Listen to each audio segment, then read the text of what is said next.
Thea and Violet! Grabe! Ang saya lang panoorin kasi sanay ako na magkakasama na tayo sa All Out Sundays, diba? Pero yung mapanood ko ulit kayo dito sa Clash Arena, ikaw, Thea, nakita ko talaga yung relationship niyo sa stage. Naisip ko talaga na mag-ate kayo.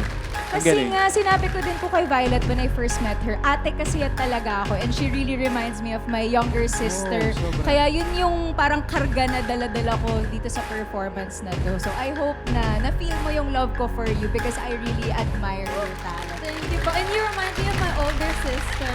Oh, di ba? Ang cute yung tingnan. Kaya naman gusto kong tanongin ating Clash panel, ano po masasabi ninyo? Yes, so agree. Kita-kita yung sisterhood nyo. And again, Thea, you're such an amazing singer. As always. Talagang nakita ko na inalagaan mo si Violet.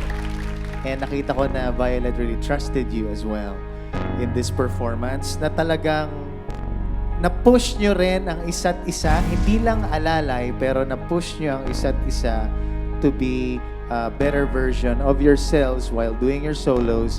And then, especially dun sa dulo, when it became quiet, napakita nyo pa rin na even in the quietest parts of the song, it's still important to hear the harmonies and to blend very well. Maraming salamat. Thank you po. Thank you po. Hi, Violet! Hi po, Ate Julia. Hello, hi Ate Thea. Ngayon lang ulit kita narinig kumanta live, Ate Thea, grabe. Iba ka talaga. And ikaw din, Violet. Alam mo, feeling ko parang mas naging buo and mas naging strong yung mga runs mo.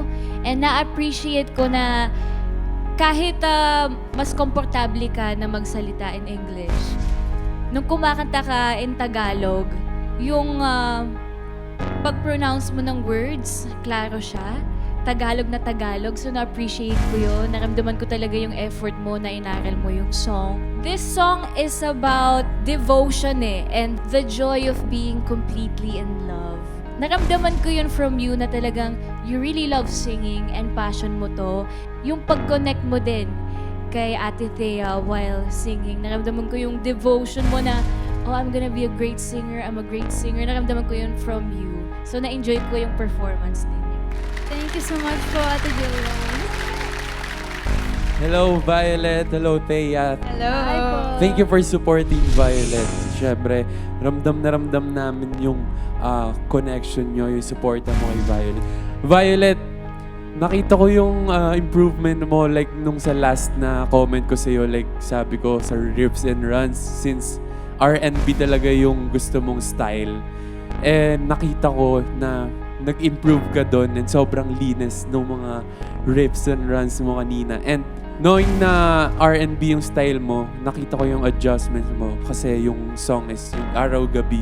Na-i-apply mo pa din yung style mo doon pero na-i-match mo pa din doon sa duet niyo ni Thea. Kaya sobrang ganda ng kinalabasan. Congratulations! Thank you so much po. Thank you po. Wow. Thank you, Clash panel. Thank you, Thea. And good job, Violet. Alright. Okay. Between Violet, Bien, and Beza, isa lang magiging safe from elimination. Ang collab performance ni Bien and John Rex at Beza and Chloe. Tutukan niya sa pagbabalik ng The Clash Teens, isa laban sa lahat!